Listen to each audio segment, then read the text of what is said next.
Lost my best friend to 23. She left her body and hovered above me. I saw no shadow, I looked around, searched every building and home that I found. I saw no shadow, but felt the glow. The warmth inside me, it kept me afloat. It felt like heaven had found my bones and gave me comfort when I feel alone. Now you're gone, I'm alone. Guess it's time to get better. Through the pain, I will go alone. If I fall, break my bones, I will scream even louder. 'Cause I'm not dying alone.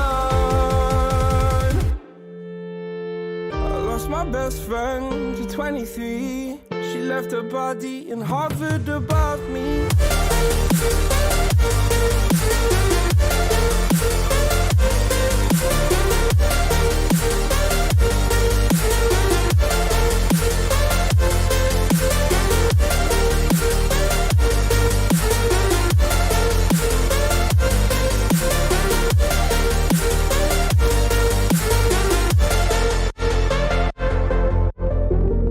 My best friend to 23. I heard the heavens crying above me. The gain's an angel, I lost a friend. I felt like dying again and again. I went through hell, stared at death, but I keep fighting with each living breath. I saw no way out from where I stood.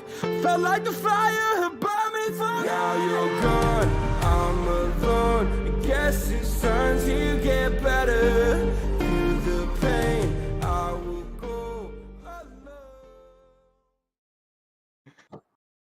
What's going on, you guys? Welcome to, not back to the Aggressively Average Angler podcast.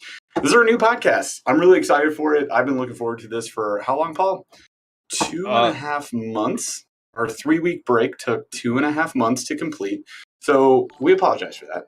That said, we're really excited. Our first episode of Aggressively Average Angler. This is going to be a lot of fun. And if you guys aren't aware, we've been posting lots of stuff. If you aren't aware of the purpose of this show, it is so that we can learn together. We're going to bring on guests who are proficient in things that we are not proficient in. And today we wanted to do a nice softball episode because it's not something I'd say we're proficient in, but it's something that we've been dabbling quite a bit in. And this guy got us into it. So our very first guest seemed fitting. He's our buddy. He's from Michigan. He's running a company that we use a ton of baits from. It's called Mule Fishing. You guys might know him as Ethan Duvetter, or as he recently changed his name, Fish. Is it underscore anything? It's just Fish anything. There's no underscore. Okay, fair. You're better than Paul. It has to be an underscore on Instagram, but just call me Ethan. How about? Just my name's Ethan. Hey, we call you Ethan. We want everybody to know where to find you, though. So Fish anything, previously known as, or formerly known as, if we could do the symbol Prince, formerly known as Online Outdoorsman. I'm really excited to have you on. This is the perfect first episode because we're going to ease right into this baby and we're going to have a ton of fun. So Ethan, how you doing tonight, man? I am doing great. I'm so happy and honored to be the first person on the show. I imagine you asked about 20 anglers before me, but I do appreciate the fact that I was able to make this happen. I'm honored, man. We asked not one, 0. We only asked you. We were like, we're going for the home run. I'm just kidding. That's awesome. We talked to a few, but it just made sense. We were like, you know what would be an epic opening for this show? Would be a guy we fish with, a guy that we use a ton of specifically his fishing plastics, and who got us into a whole new thing. And we want you, as a part of this episode, to try to get others into this as well. Because we have heard, some people get into it. A lot of people are like, I don't want to do that. I don't want to slow down. I don't want to throw light stuff. I want to catch big fish. And I think this episode will be eye-opening for them. So I'm really excited about it. And of course, we're joined as always by our co-host, Paul _J_Glass. He has underscores because he's a loser. I love you. Sorry. Anyways, Paul, how you doing, man? Doing very well. First words on the podcast, just getting ripped. So that's nice. Thanks. And it's good to be back as always with all of our friends here. And you guys know Chaz from the previous show of 100 and almost 20 episodes. Chaz is the man behind the screen. He is the one who pushes the buttons and makes the things go woo, I guess. But he does the things. He's amazing, and he's going to be rolling our big, say it with me now, big giveaway tonight. We're giving away an XL roller bag from Fish Lab Tackle, which will include all the tackle trays, which is 3,600 size and 1,3700 deep. No, 3,3700, 1,3700 deep. I got 1, 2, 3, plus the deep. Yes. We're crushing it. You know what? Great intro, Chaz. I'm going to completely fill this with baits, y'all. It is going to be filled with baits. So that's going down. End of the show. You guys are awesome. Hang with us. Thank you so much for coming out for this first episode. Thank you so much. Quick shout out to Monster Bass, one of our amazing sponsors, who just dropped a super chat for $49.99. First super chat of the show, already better than most of our super chats from previous show, aka we're better. I love it. No, appreciate you, Monster Bass. You guys are amazing. Thanks for the support. We've also got Rob Harrison, longtime supporter, member for 13 months, Snorlax crew. He says, let's go, nerds. Love to see y'all back. Hey, man, we are so happy to be back. And then we got Jason Angie. Here I go with the last names already, nailing it. Who's also just joined the Burly Bunch Elite. So, Jason, thank you so much. All right, without further ado, because You've really broken your time limit. So Q of the D, if you're not familiar with the prior podcast, we have the Q of the D, which is the question of the day. What we do with the question of the day is I make up a completely random question that's nothing to do with fishing and a lot to do with fun. And I ask it to everyone on the show. And I usually extend it to the guests first if they're ready. So the question of the day, it's a little bit of a twist. A lot of people like to ask people, what superpower would you want to have? No. What superpower would you not want? Specifically, what one would you not want to have? And then why? I wouldn't want to know. I wouldn't want to. What's the one where you can like read people's minds? No interest. That's really good. Yeah, telepathy. Yeah, that would be scary. Words, Jeff. I don't know fancy words. I'm also very ADHD, so I would be reading so many different people's minds. Yeah. It would be like an instant bombardment, and I wouldn't even know how to. I would go insane so quickly. That's a really good answer. Oh my gosh, I do love that. Someone answer. said super sensitive smell. That's a great one god too. Awful. Wait. I'm gonna go way left field. Hang with me. This is actually, I think it's a DC character, but I remember it specifically from the show Kablam. If you guys remember Kablam, it was like stop motion animation. Milkman with the power to melt. being the rock guy from Fantastic Four, they kind of called it out, but it's not a good superpower. Like it's great to be like the Juggernaut, but it's not cool to be made of rocks.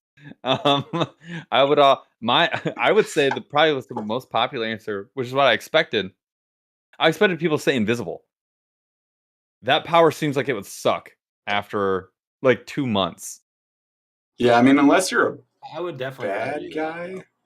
Yeah, it seems better than like you're always invisible. Like the Invisible Man, not like you can selectively like be invisible. That's a curse. No, like when you're just invisible, that's a sucky power. Or it's like the Kevin Bacon starring Hollow Man, and you just become evil because like why wouldn't you be? I don't know. Oh, that'd be horrifically evil. All right, I like it. So that is the Q of the D. We kept it short, and I kept it extra short because Jeff went over, and now we're transitioning. We're transitioning into the show meet. So the show meet is going to be like the main content, the main course of the show, if you will.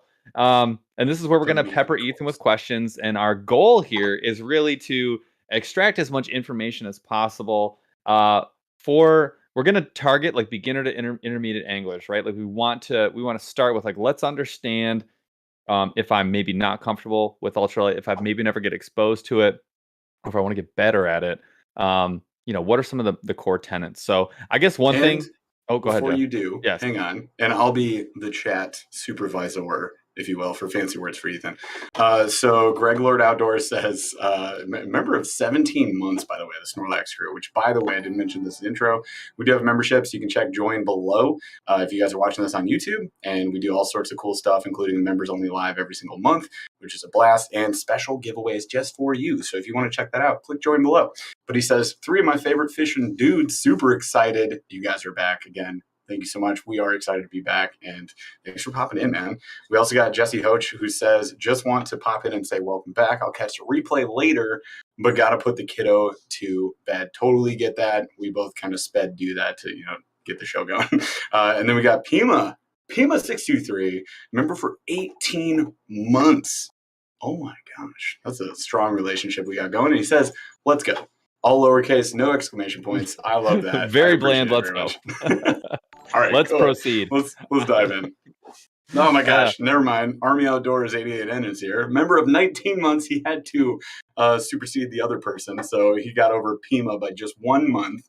This, he says, this is awesome, guys. I love you, Ralph. So glad you guys are back. Graduated from my Army school last week, too. Congrats, bravo, brother. dude. Nice work. I know it was a lot of hard work, so good job, man. All right. All right, so I guess one thing I want to do is I want to sort of like define ultralight, because I think ultralight probably occupies maybe a different space in a lot of different people's heads. Mm-hmm. So Ethan, if you were going to define ultralight, how would you actually do that? Yeah, I mean, quite simply, I would just say ultralight fishing is using an ultralight power rod. However, I would extend that to just light gear in general, Mm-hmm. sub 6 pound test, light or ultralight power rods. Anything medium light and above is kind of entering more of a standard bass tackle, standard walleye tackle, that sort of thing. So I'd say ultralight light power, sub 6 pound test. And then when when you're talking, so we haven't got a chance to talk about this yet either. We mentioned Ethan's company, Mule Fishing Supply Co. If you're a follower from the YouTube channel, you've seen Jeff and I use their the plastics constantly and the jigs constantly, and they are hyper focused on the ultralight angler. So within that spectrum, right? What kind of weights are we talking about? Like, what kind of weight spectrum would you consider ultralight? Define light or ultralight. Yeah, so ultralight can be a pretty substantial range. I'd say, like, if you're like crazy into ultralight and going what I would say almost like super ultralight micro, you can be in the 1/80th ounce jig size, right? Tiny. But that's a little extreme. I'd say like your core ultralight experience is usually like 1/64th on the low all the way up to like 1/16th. And then you can obviously get into something more like an 1/8 and 3/16 ounce, but you're kind of getting to the point where that's actually higher than the rod ratings. And so anything above 3/16 is really not really suited for ultralight fishing. Dude, I just love that Fish on the Southeast is in chat right now going like, I don't own anything under 12 pound tests. We're like, we get it. You fish big baits, dude. Love that. Well, and that's kind of the thing for this episode, right? Is like, if you guys are like, I only fish big baits to catch big fish, like, I hear you. I appreciate where you're coming from. I want you to, as anglers, like the whole point of this show is that we broaden our horizons, that we expand the tackle box, as it were, that we accept of these different fishing techniques and we try them out, because there's always a place and time, right? Like, you may be fishing up North Michigan and you're going to be like, that you could be throwing a drop shot and just crushing it, or you could throw a 9-inch glide and, sit there and twiddle your thumbs for a while. I mean, it's up to you. Like, we want to get good at everything. That's kind of the goal of the show. Is like, what if after 10 years of broadcasting, 10 years is a long time, but what if after 10 years, we're just amazing at everything? I don't know, right? And actually my next question is, so when you are like, what's your favorite part about ultralight fishing? Because give us some of your background, because you've not always been the ultralight guy, right? Yeah, that's a good question. So I grew up, I really got into fishing in general, hardcore in like high school when I was able to start driving and whatnot. And then fell in love with bass fishing, became like really interested in it, started competing, did some tournaments in high school, and then went to college, did tournament fishing in college, graduated, continued to do my bass fishing thing. But one of the things about me as a bass fisherman, I've always been a finesse angler. It's always been kind of my strength. Ned rigs, before Ned rigs were called Ned rigs, Midwest finesse, # Midwest finesse. Ooh, OG over here. Hey, I have to throw it out there because it's one of my claims to fame, dude. Not that I'm famous, but you get the point. You're famous to us. Ned rigs, shaky heads. I was really big into finesse. Even just like on the casting side of things, I liked, finesse jigs. I was just slow moving presentations. Anyways, as time went on and I entered the workforce and life became more busy and fishing time became more precious, I found that I started playing around with some ultralight equipment a little bit more. And I had done it in the past, but never to like a serious level. And the more I started fishing this, the less I started, the less I was fishing with my bass gear. And I Mhm. just, all of a sudden, I just kind of kept falling more and more in love. And what I realized over time was that I didn't feel like there was a lot of companies truly like serving the ultralight market, and that's kind of where Mule came from. And so it's just one thing led to another, and now all of a sudden I'm like wildly addicted to it. I've caught in tons of species, and I'm finding more and more interest in new, types of fishing. But the common thing is, light line and ultralight gear. So, yeah, that's kind of it.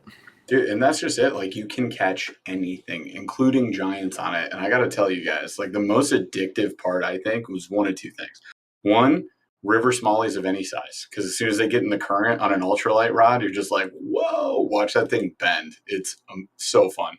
And then the second thing would be when you hook into like a 2-3 pounder, it feels like a 10 pounder on an ultralight with like that light line. You got like a 1/32 ounce jig on there. You're just like, okay, we're in for a ride. It's a blast. We got hooked on it because we weren't into this really before we knew you. I don't think. I mean, I think we had you on, then we dabbled in it, and we're like, yes. And then we just like bought all the things and got into it deep. So yeah, I really appreciate you for that because it opened up, and this is again, it goes back to the theme, right? Like you opened up this whole new world of fishing to us because we hadn't been doing that. We're like flipping jigs in the river. We could be throwing a little donkey tail junior and just absolutely smacking every species that exists in that stretch. So much fun, so worth it. I love it, man. And I do want to call out Mark Terrio as well. Mark Terrio has been a member for 19 months. He had to like level up with Ralph. I love that. So he says, putting together my first ultralight rig because some guy said I need one as part of my 3 necessary rigs. So this is well timed. Welcome back. Thank you again so much. And you must be talking about Paul's video where he said these 3 rigs. That was a fun video. I did, and Jeff and I kind of went back and forth on that video a little Mhm. bit. And it actually started. I got a question. I don't even remember where the question came from, but I got a question like, if you're gonna buy like one type of like specific gear, like you're gonna buy a Mhm. rod and reel combo that's made for like a specific type of tackle. And my first answer in my head was like, okay, medium, like a finesse rod. Again, for bass fishermen, a finesse rod, Sure. medium spinner. And then I was like, well, you could get like a medium heavy and probably do a lot of that, or you can get a medium right off the bat and you could probably do that, a lot of that same stuff. And I was like, well, then I would Yeah. get a crankbait rod. Crankbait rod for sure. It's so helpful. You can use for Sure. bladed jigs, spinner baits, any kind of treble bait. I was like, well, that's my next answer. And that's still a really good answer. And then I was like, but if you're a beginner fisherman or even an intermediate fisherman, having the ultralight rod, it does is make you want to catch more fish, and it also helps you learn a lot of things. And that was actually like, I will say this about ultralight fishing. I don't think I've learned as much doing any other kind of fishing faster than when I started ultralight fishing. I learned more Yes. about where more fish are. I learned more about different types of species, and I learned more about how fish react to color. And honestly, it probably as simple as, because the presentation was downsized, I am an option for more fish, so I caught more fish. So even Mhm. if I wasn't catching only the big fish, I was much more quickly able to like narrow in on a pattern that worked. I was much more quickly able to narrow in on whether it was like action or color, or whether color was bright or dark or chartreuse or purple or whatever. I was able to like narrow down and figure things out more quickly because the feedback was more constant because I was catching more Yes. fish. And all of a Immediate. sudden, I like was putting puzzle pieces together that I was using for like my medium rig, and Yeah. then I was using for my jigs, like my full size skirted jigs, right? And then again, like I just don't know if I've learned more. And then on top of that awesome bundle of learning and education and fun, the fun factor was like 10 out of 10 because I caught my personal best on one of Ethan's jigs and plastic combos. Smallmouth. It was a 5.5 over, well, it was over 5.5 pounds smallmouth. I had my son in between my legs in my kayak, and I caught that fish, and it was like it was totally nuts, like completely bonkers to have an ultralight rod with 4-pound test and 6-pound braid, and have the biggest smallmouth I've ever seen in person in my Yeah. life, and then bring it into the boat. So I think that like, Cap. go ahead. Ultralight does not catch big fish. Yeah, right. You're lying to me. Don't lie to the people. I have it on video. So I guess what I would, You have I guess proved it. you know, it would, like Jeff's talking about, like, you know, maybe you're just a jig fisherman, or maybe you're a big bait fisherman or whatever. The part of the experience here is I would highly recommend this as part of like a someone who's a beginner immediate angler, like setups. Like if you're just getting your first couple of rods, if it's 1 or 2 rods, if it's anything more than 1 rod, if it's 2 to 3 rods, I highly recommend that ultralight combo is one of them, because of that exact thing. You can learn a lot, you can build confidence catching fish, and you can just have fun, which is going to get you more into fishing. So that was kind of the genesis of that video, which I thought was awesome. So anyways, my next question, actually I just kind of answered it, but you can't answer it. Our guest is supposed to answer. I know. I was actually going to ask Ethan. You guys seem to have this under control. Well, Ethan, would you? Ethan. Is there another reason why someone should have like an ultralight setup handy at all times? Because you're somebody that carries one 24/7. Correction. I carry way more than one these days. Yes. Yes. It was never my intention to have as many ultralight rods as I do. It was never my intention. I fell into this this major problem of having, I don't know. I don't want to try to count them because it's too many. Well, let me ask you this then. When you have like a large, and actually, if you guys haven't watched Ethan's videos, he does some amazing reviews on different ultralight rods, and there's kind of like this whole series that you can watch of him like going out and buying like a $150 or $200 rod that maybe you're like, I don't know anything about this, but it's probably good. Well, now you can know. So I would highly recommend watching those and let him spend the money first and try it out, and then give you an expert opinion. So I would recommend watching them. But so let's say I was going to have, 3. Dude, these are the best reviews. I just want to throw it in. Like, those are the best reviews. If you guys are looking for ultralight setups, don't go to us or anyone else. Go to Ethan. And real quick, before Ethan answers this, I do want to just call out Greg Lord Outdoors again for the super chat for $10. Thank you so much, my friend. I love that. If your day isn't going great, the ultralight with a DT Junior can come out and save your trip. We've posted multiple videos about that. Bonus is when the bigs eat and you hang on for the ride. 100%. That's what I'm here for. Like, all the time. 13 fishing, 7 foot, Defy silver for the win. We also run Defy silver. It's a bit shorter, 5'6", but love that. So yeah, Ethan, like, you just showed. What did you just show us, by the way? What was that? Oh, it was another rod. One that I just did a video on that I haven't actually edited, so it'll be up on the channel here in the next couple of weeks. But I'm kind of going back to the question and kind of going back on a comment you made, Jeff. Mm-hmm. So you mentioned how you kind of, some of the content I was putting out and like the connection with you was what led you down this whole path of ultralight. But I can't help but think about the time we went out and we did a little one-on-one like bass fishing, and that was fun and whatnot. And we caught some fish and had a good time. You destroyed me. Okay, well, I was gonna be humble. Okay, no, it's okay. You won.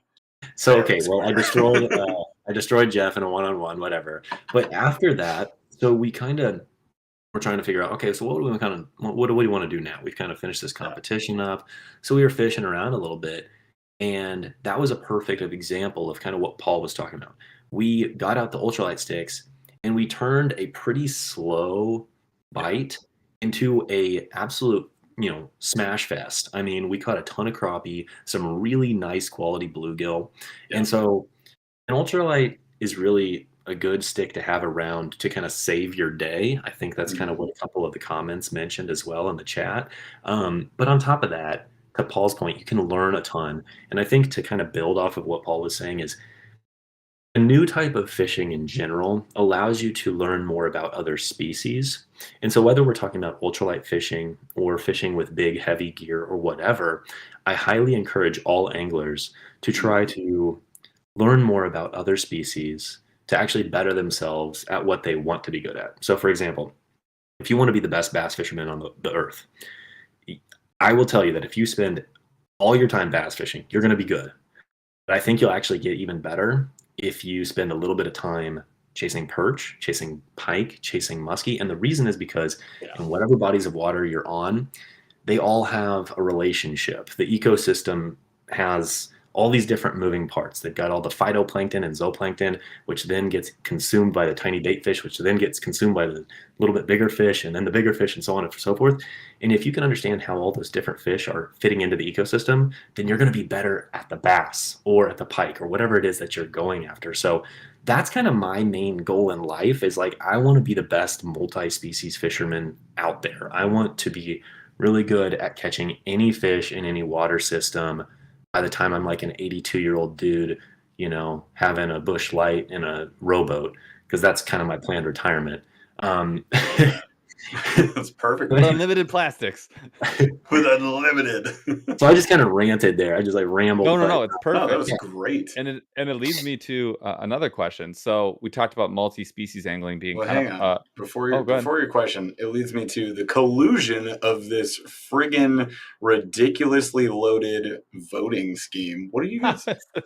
You can't even see Paul's beard. How is he getting 15% of these votes? I fully appreciate and concede to Ethan, but I will not lose to a translucent beard. That just means that both of your beards are uglier than my invisible beard. So there you go. No, Ethan won.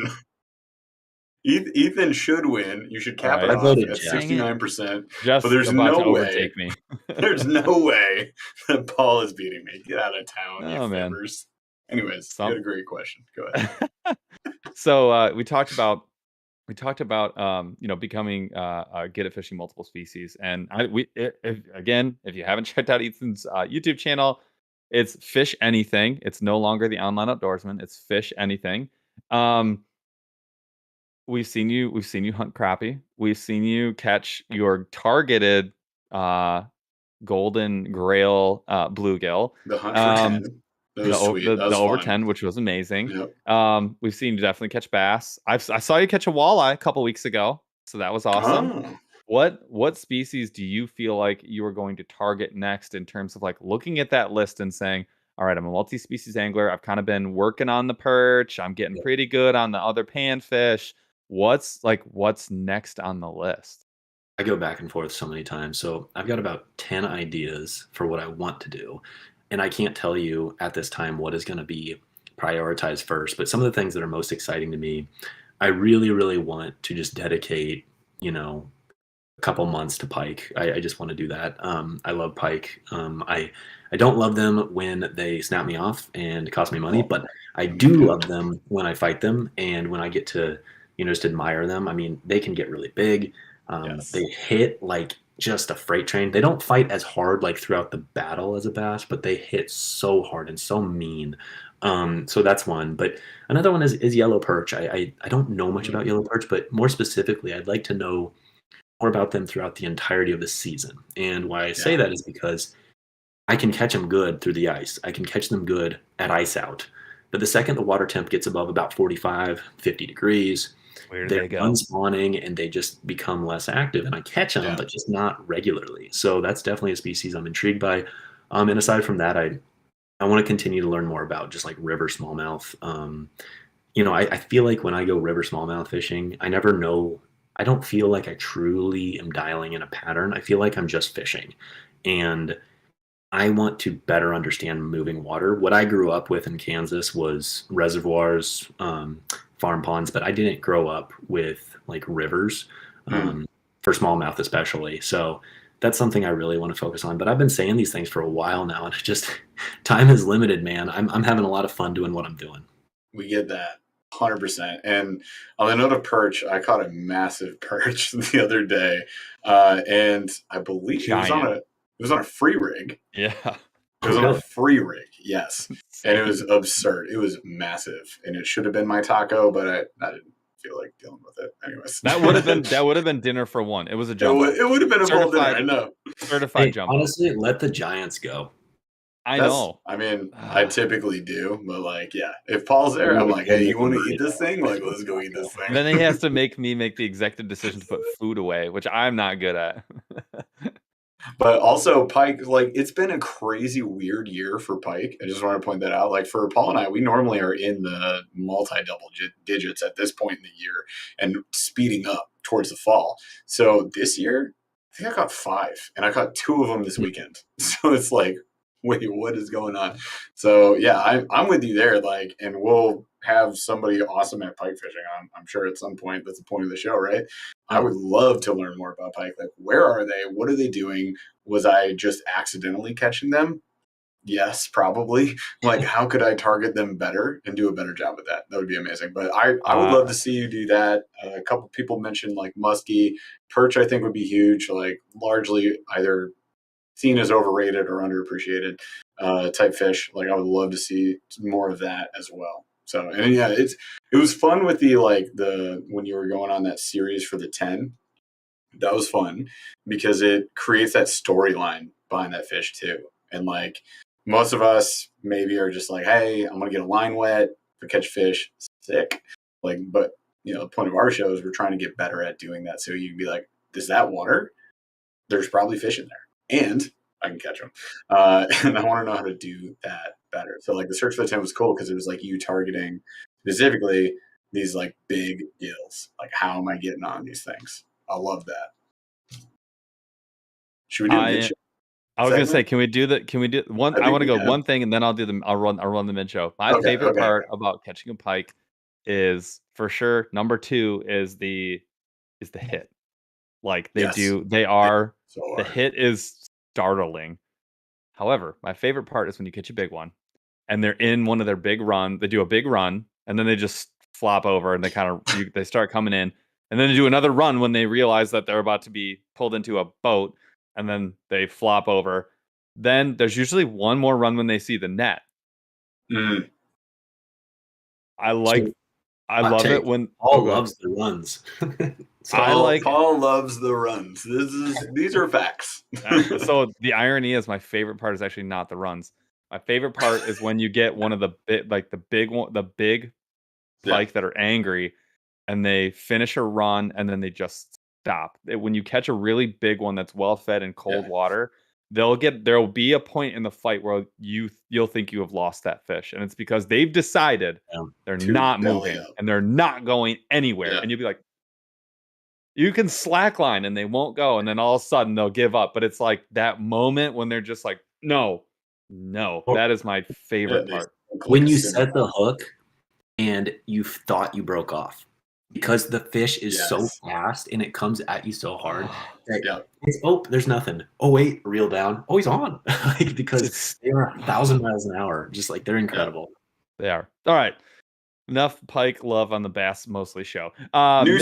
Mid-show segment. So we talked about we came up with some new segment ideas. I'm not going to introduce them all right now, but I'm going to introduce one of the new ones. So this segment is going to be one of our mid-show segments, which we have 3 new ones. This one is called Nerd or Dork. And so the idea here is that nerds are cool and dorks are dorks. So we love both of you guys, but there's like a positive connotation to nerd, and there's sort of like maybe you're not a nerd, maybe you're just a dork. So, and then what we're doing is we're gonna outline a thing, and you have to determine whether this is a nerd thing or a dork thing. So in this case, the one I came up with, because this is something that I do all the time. And we need a vote for this, Chaz. So you can turn off your colluded, ridiculous beard vote. Did Jeff lose? I feel like Jeff lost. You lost, but only by like 1%. Just barely. 1%. Closer than what you thought. 21% to Jeff with the best beard, Rude. 60% to Ethan, which we knew was coming, and 18% to me, and Jeff's terrified. All right. So nerd, is this a nerd thing or a dork thing? Singing Disney tunes with your full chest as an adult. Again, nerd good, dork bad. Am I supposed to answer, or is this something you're going first? Everyone is voting. Everyone's going to vote. Chat's going to vote. I nerd. Not even close. Yes. You get it. You get it. First of all, what's the guy's name? Peyton Parrish. So Peyton Parrish does that Mulan song. That changed the game. Like, if you guys aren't listening to Be a Man is the song. Be a Man by Peyton Parrish is my most played song of 2021. You would not guess it is by like 500 plays. I was going to say, you wouldn't guess the number of plays. It's easily 500 plays. My son, no, it's 500 over my next top played song. My son can sing the whole song. Yes. That's how much is being played. And he only asked for the metal version. My wife tried to play it when she was in her car, and she tried to play the regular one. Which, by the way, is Donny Nope. Osmond. I had no idea. Stunning revelation. Yes, found that out. I was like, what? What? Try to play Gosh. the original from the movie, and he's like, no, this song sucks. Play the metal one. Dude, the Peyton Parrish version is so good. If you guys are not listening to Disney covers, please do yourselves and your eardrums a massive favor and go do that. It's all over like Amazon Music or Spotify or wherever. You can find it. There's whole playlists of them. Some of them, absolute trash. But it's probably like a 70-30 split. Like 70% of them, higher than amazing. you think. So good. Favorite? And yeah, because it's Halloween coming up, there's a whole Nightmare Before Christmas album that is all covers. And it's, I think Korn is on there, Rise Against is on there, like Flyleaf. Like, it's real good. You guys should definitely look at that. Total nerd move. So who has the best soundtrack? What Disney movie? Which Disney movie? Yes. Let Ethan go first. Is Tarzan a Disney movie? Yes. And that's a great answer. 100%. Yes, Phil Collins. Phil Collins Rushed it. Yeah, don't even try. Oh. I mean, yeah. But Mulan only has 2 really good songs. It does. You got to look at the whole album. They're elite. The 2 songs can't carry the whole movie they can't. And album. It's so good, but that's why bangers though. Not gonna lie. What does? I mean, the Peyton Parrish one. Yeah. So Aladdin is my vote. Aladdin is like hit that's after some hit bangers. after hit after hit after hit. Yeah. It's insane. They're all good. You gotta just play them all. Hercules has one good song that carries the whole movie, Very much. but is crap otherwise. I will say Frozen is underrated. I don't care what anybody says. And Frozen Moana is top notch. Moana's top notch. Sounds like you just like them all, Paul. And quite honestly, that's okay. I like every single Disney song. I can sing probably. It should be embarrassing how many of the songs I know by heart, but it's not. I don't care who knows it because it's a nerd thing. It's not a dork thing. It's been decided. Nerd. It was actually a lot closer. It was way closer. 56% nerd. Or Nord. Let's be in your kid for a second. Bye, Nord. 56% nerd, 43% dork. Wow. You really find out a lot about people when they say. Kanto's overrated. Little Mermaid actually is pretty good, but it's only like 3 songs. It's not. You can't compete with the elites in that one. I love it. Yeah. All right. I would say like a lot of the newer ones were very good soundtracks. Like I do enjoy the Encanto soundtrack as well as Frozen 2, like all those things. Like real nice. A fun listen. Phil Collins went so hard. He unleashed. Oh my gosh. Yeah, dude, that dude, he unleashed. Phil went hard. They're like, Phil, we really need an album. No, only on this show. Phil went way hard. Literally, they're just like, hey, Phil, we just need some songs. We got a new Disney show. It's gonna be pretty fun. And he's like, okay. All right, Mike Vogel just called us out. He says, I'm not gonna lie, this isn't exactly a single rail. All right, that's fair. This was a predetermined stop on the monorail podcast, though. So we are hopping off and we're getting back. So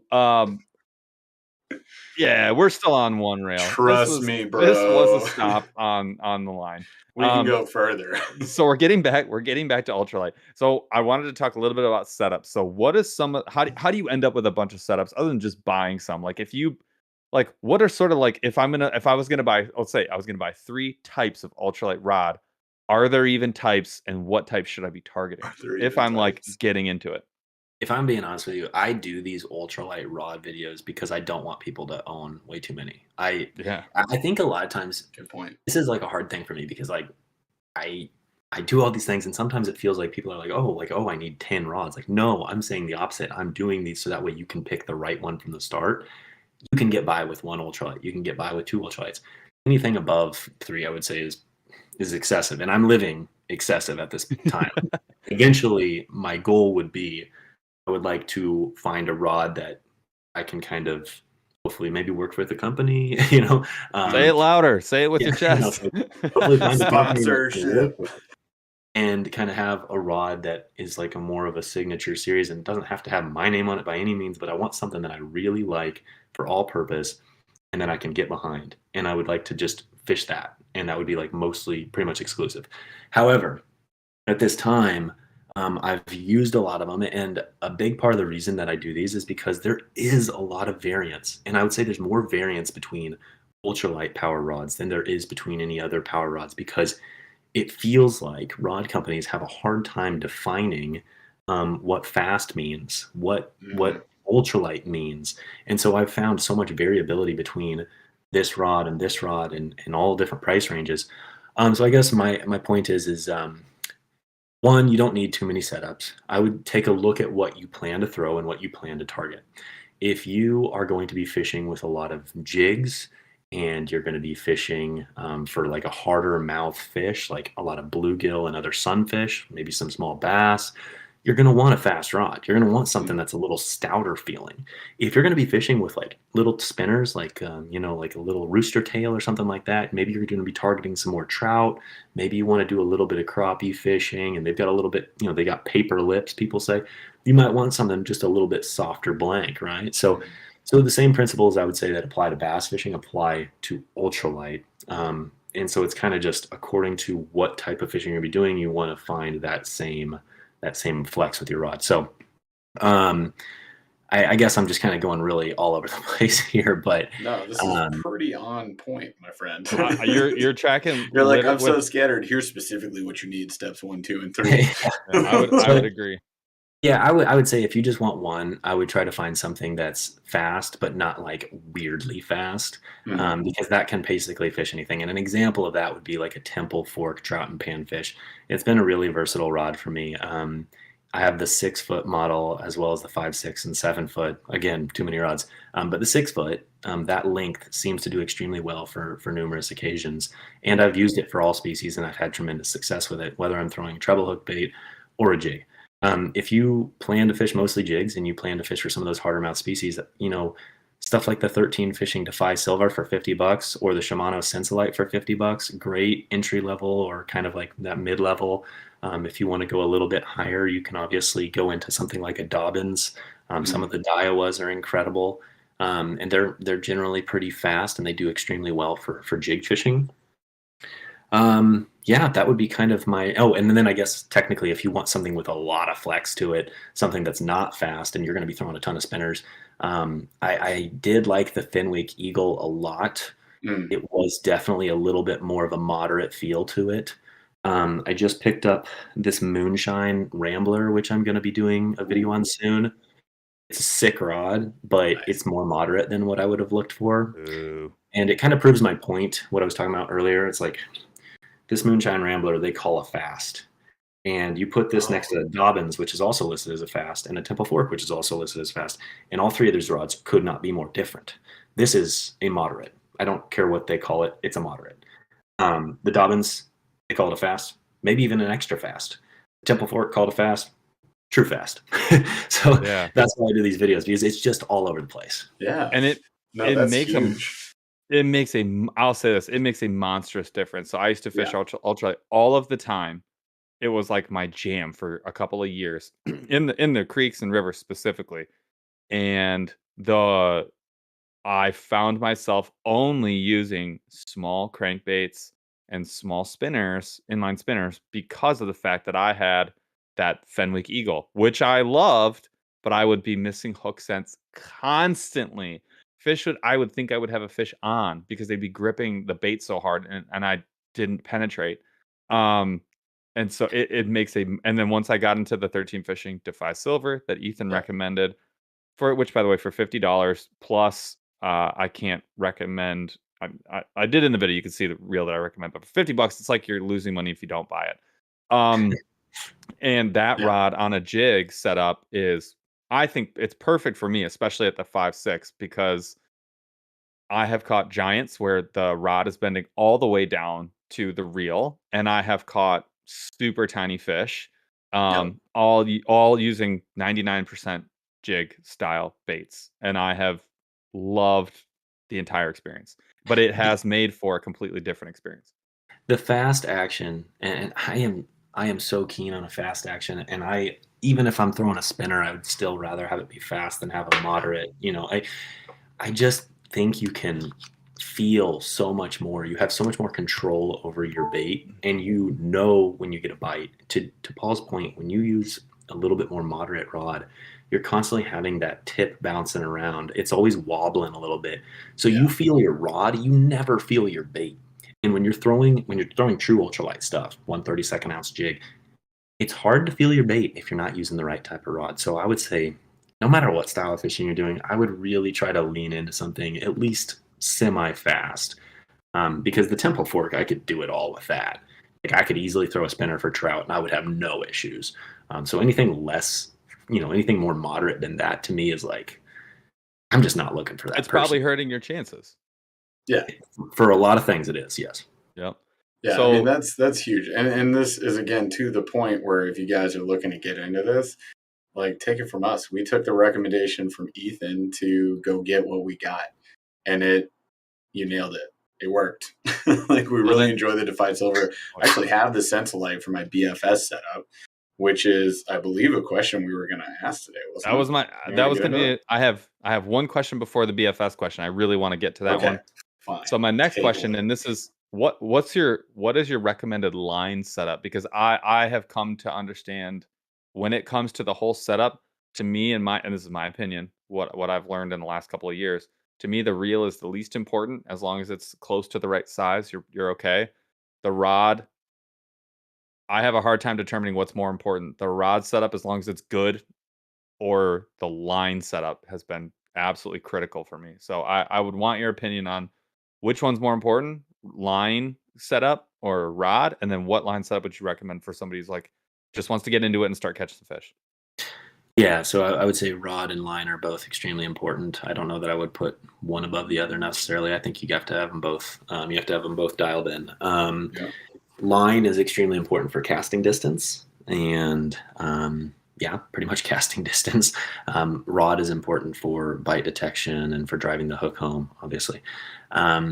If I was choosing line, what I always recommend, because I get this question a lot, and I have a video out there on it, but I'm probably going to do some more stuff on this.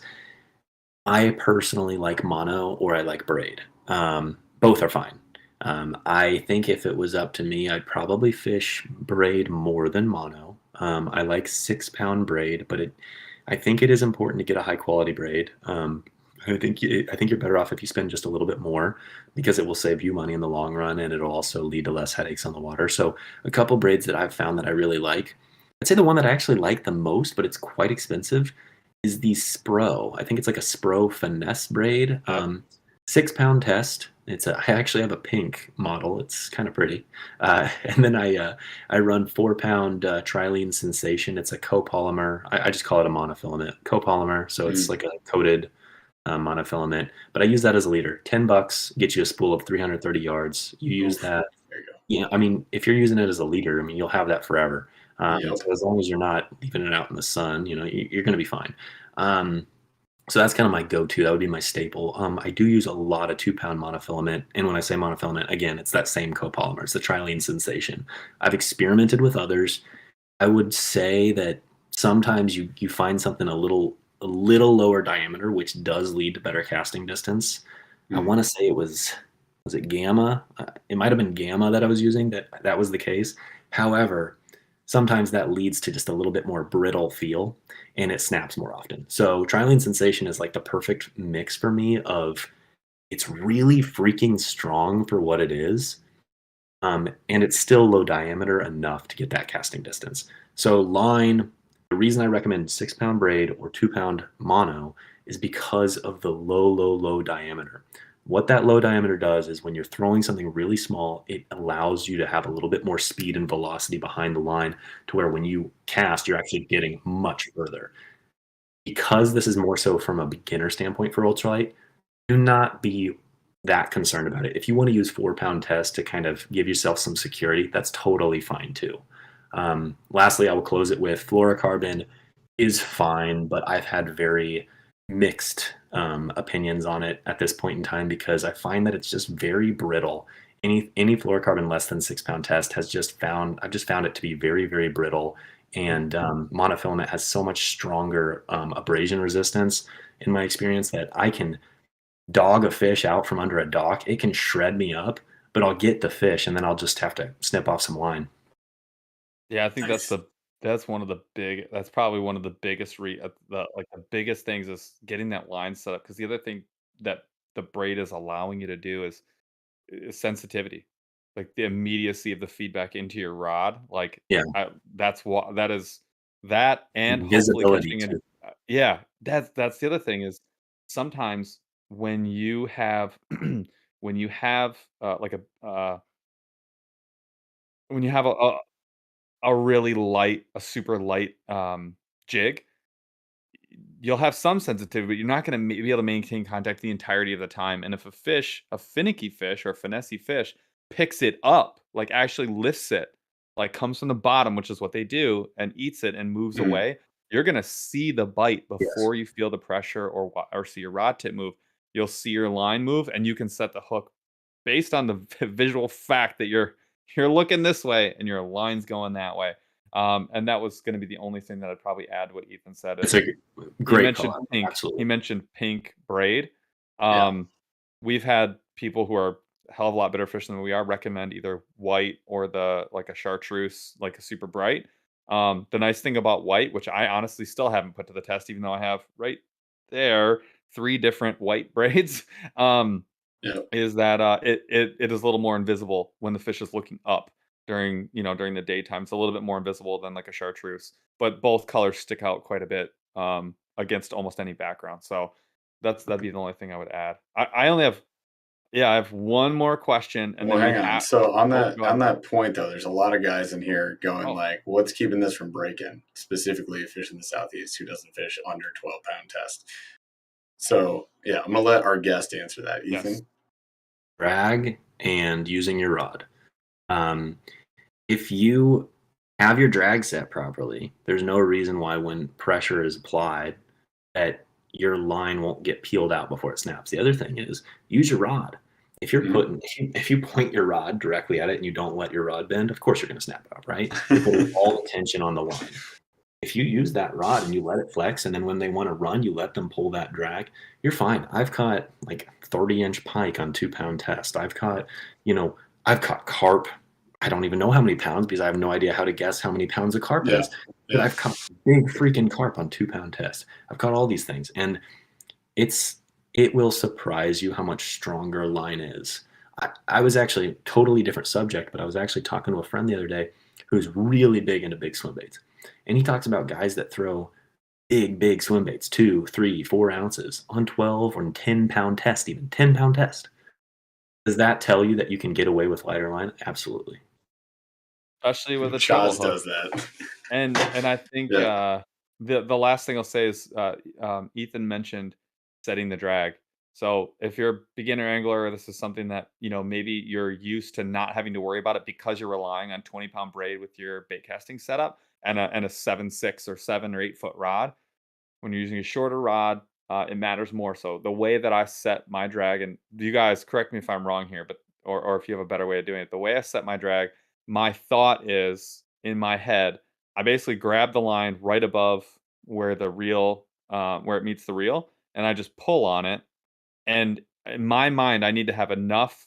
I need to feel that drag come off enough, peel off enough, hear that tick tick tick tick tick, where the drag is coming off in my mind to know that if that rod completely bent over or got maybe 80% bent over, then I need to be hearing that the drag needs to be pulling, and it should Mhm. be able to pull the drag off. So I'm basically giving the line a tug, and I want to hear tick tick tick with like a moderate amount of pressure, maybe a little bit more than what you would allow on like a heavy bait casting setup.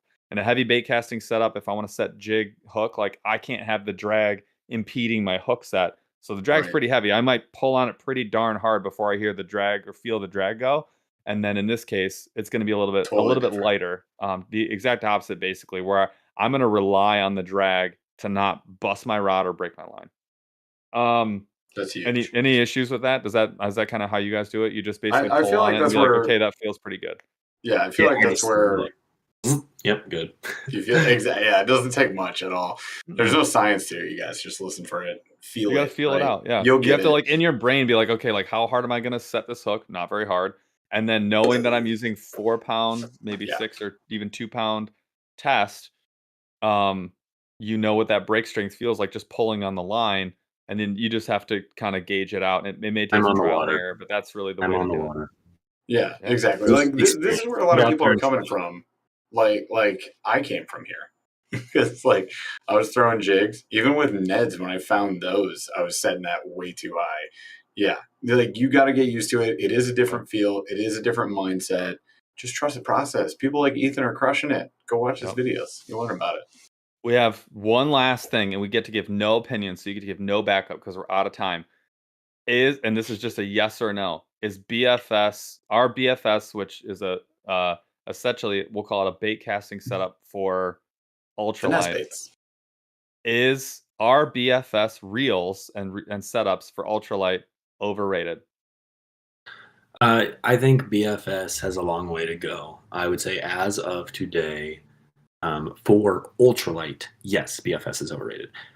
For light, BFS is good, but if you're talking 1/64th and 1/32nd ounce jigs, you need a very high end BFS reel and a lot of experience to actually make that rig work well for you and actually cut down on time and effort.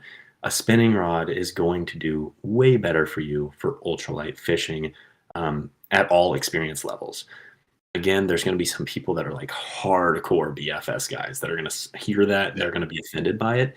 But I think if you really take a step back, look at both options, a spinning reel at the end of the day can do so much more for really lightweight baits. Give it 5-10 years, things might change. 100%. And it is 28 fun. ounce chatterbait on a BFS. Oh, That's neat. wonderful. A Yeah, blast. Fun time. So we're gonna do what's called slow roll. Oh, Jeff, We're gonna what? do a giveaway That's during said slow rolling thunder. Yeah. So okay, fine. You go ahead. You do Right. the thing. No, you go. We are going to do our giveaway. And while we do the giveaway, we're going to answer some questions. So if you've not participated in our prior podcast, the way that we enter our giveaways is all you need to do, you're in the live show, you're going to start chatting. You can type in whatever you want. Everyone's favorite thing to type in the comment is typically chat, CHAT, chat, to let everyone else you're chatting. If you've chatted one time from now on, you are entered in the giveaway. Good job. Thank you for chatting. You're entered to win. Then stay here. Then yeah, stay make sure here you because you stay have to on. say you're alive. We're gonna when answer. We call you. We're gonna answer 3 fun questions very quickly. This is called slow rolling thunder because it typically takes longer than we want. At the end of our 3 questions, we'll announce the winner and then we will call the show. Okay, we'll announce it very quickly. Get it together. We'll announce it after the second question. All right. First question: what is something to us on the show? What is something that you spend a lot of money on, not fishing, that most people wouldn't or do not? Just for me. It's for everybody. All for you, Ethan. You're our guest. You start. We carry on. What is something that's not fishing related? I was looking at the chats and it really distracted me. What is something that's don't not watch that. You can't keep up. Here's a really good example. What did you answer? No, what is something that's not fishing related that I spend way too much money on? Was that yes? question? More than others would. Yeah. Go ahead, Paul. I'll give you my answer. And this is like oddly very specific, but like I probably have way too much money invested in like shorts for working out. Like I just bought a pair of shorts and I was like, dumbest thing. I know it's so stupid, but I'm actually like kind of like a huge cheapskate. But like one place where I don't mind spending more money is like shorts for working out. That's my weird thing. I know, right, dork Ethan, for sure. You're up. I like to think I'm pretty rational with my money, and fishing is my one place where I'm like an idiot. So I'd like to think I put my money away and am more frugal in nature. However, some of the things that I do love to spend money on would be like coffee. I love coffee. Fair. Good answer. Dude, that's a tough one. I was thinking about it. I would say like computer gear, but I mean, I guess a lot of people would. Like, I feel like I have an unnecessary amount of this stuff going on. You make money off of this, though, right? I mean, yeah, I mean that's technically a job, right? So I guess I wouldn't count that. So I would say for me, it's God. It used to be, I don't know, like fitness shoes. Fitness shoes. I used to get a new pair like every 2 to 3 months. It'd be like at my gym that I owned. I'd just be like constantly. I've gone into Jeff's house and they basically have their own room. The shoes have multiple ribs. Whoever says I skipped leg day is literally out of their mind. Leg is. I am Paul is 90% legs. If you guys don't walking leg day. By body weight, I'm like 68% leg. Homie is 225, 200 legs. Leg. 25 torso. Just the head on leg. I mean, I appreciate where you're going with that, but you're wrong. You gonna tell me that I'm wrong? All right. Next question, and then after this question, we're gonna announce the winner of the giveaway. Favorite roller coaster of all time? Ooh. I hate roller coasters. Yes, thank you, Ethan. I didn't have to say it first. That was gonna be my answer. So hold on. Is your answer then? Is your answer like some like really simple like the lame dragon fast ride at Legoland? Dude, honestly, I've been on like a couple, and they like some were okay, but I have zero desire to go on roller coasters. Burn. God. Your question sucks. That really hurts me in like a bad place. Sorry, because dude. I'm telling you right now, I could the free fall ones are difficult. I could ride Millennium Force 1,000 times, and Top Thrill Dragster is worth the wait. It is unbelievable. Not only do I not enjoy the wait whatsoever, nor do I believe anybody does. The ride itself is just not worth it. Like, none of them are. All right, well, this is a fun show. So let's go ahead and announce our giveaway winner. Chaz, can you roll the winner? Who is it? Ramon Outdoors! What a perfect first winner. Come on. Yes. It pays to show up to the show. We're celebrating because Ramon is a friend of the show, and he's a wonderful human being. And I cannot wait to just, I'm going to. So Ramon, he says I'm dead. Ramon, you have won this giant bag that has like all of this stuff, and I'm going to fill all of these tackle trays with baits, and I'm going to put more stuff up here. And because I know it's you, I know stuff that you want and stuff that you don't have that you should have. So you're going to get a whole bunch of line. He's even going to put some of his booty shorts in there. First of all, I might. He's going to put his shorts in there. Second of all, still be sweaty. I believe you're going to get several Lunker Hunt dragonflies. You're probably also going to get some. I'm not mean. Live target sunfishes. So what else we are.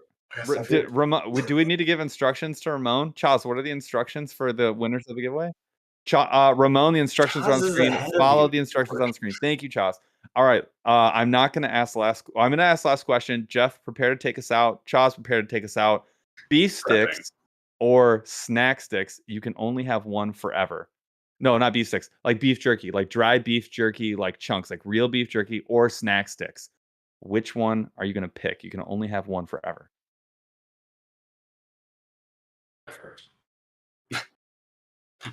What is it? Beef stick or snack stick? I'm asking you. Is it beef like sticks? Not beef sticks. Sorry, like beef jerky, like traditional beef jerky, like jerky dried strips of beef jerky, or snack strips, like snack sticks, like patty standard pork / beef. Standard jerky. Yeah, standard jerky. I think that's some good like Old Trapper pepper would be like my jam because you can get the 47-pound bag. You know. Like a strap on a nice feed bag of jerky. I would say snack sticks. I know and you the would. reason I love beef jerky. Dude, I have to the opportunity for spicy varieties of snack sticks has me from the get-go. From the absolute get-go. Love it. Anyways, on that note of meat snacks, let's go ahead and bail on this first episode. What do you guys say? I had a lot of fun. I don't know if you guys think. Ethan, did you have fun?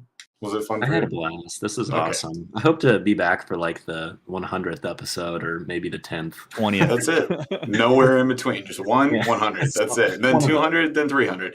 So real quick for everybody else, though, where should they be looking for you? I think we said it a few times this show, but give them a shout out real quick.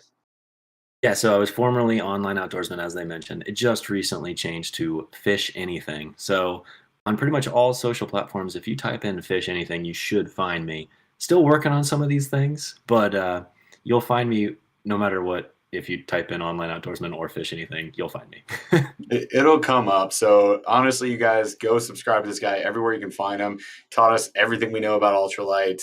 He's got tons of amazing reviews. Really appreciate you, by the way, man, for showing up for the first show. Short notice. Like, really appreciate you extended the yes, I'll be there RSVP. So thank you so much for that, man. And we'll be sure to fish with you real soon. And as for you guys, you can see us fishing mule stuff all the friggin' time on the show. That said, really appreciate all of you in chat from coming out. Congrats to Ramon Outdoors for winning the first of two, by the way. Did we mention that? The second giveaway is next week, because these are 2 live episodes. These are our first recordings that'll be posted on podcast platforms, which will be live as of next Friday, October 7th. So you guys could for us, I want to remind you next week too, on next Friday, be sure to go find the podcast on every podcast platform you can. Give us a 5-star review, drop us a comment, help us blow this show up so we can do more massive giveaways like these first 2. Next week, we're going to give away another Fish Lab XL roller bag full of tackle as well. So if you thought you missed out because Ramon won, you didn't. Next week, you got a shot. So be back here next week as well. Bring your fishing friends. Anybody who wants to get better at fishing in general, this is the show for them. And thank you so much for kicking it off with this inaugural episode. You guys are awesome. Like, subscribe, do all the things, and we'll catch you next week. Chaz, take us out. Took a swing at a wrecking ball and I prayed for my downfall, and I found a way to reconcile, 'cause in my heart it's not worthwhile. It's a bloody battlefield where sun go down, others heal. In the end it's all the same. All you can do is play the game.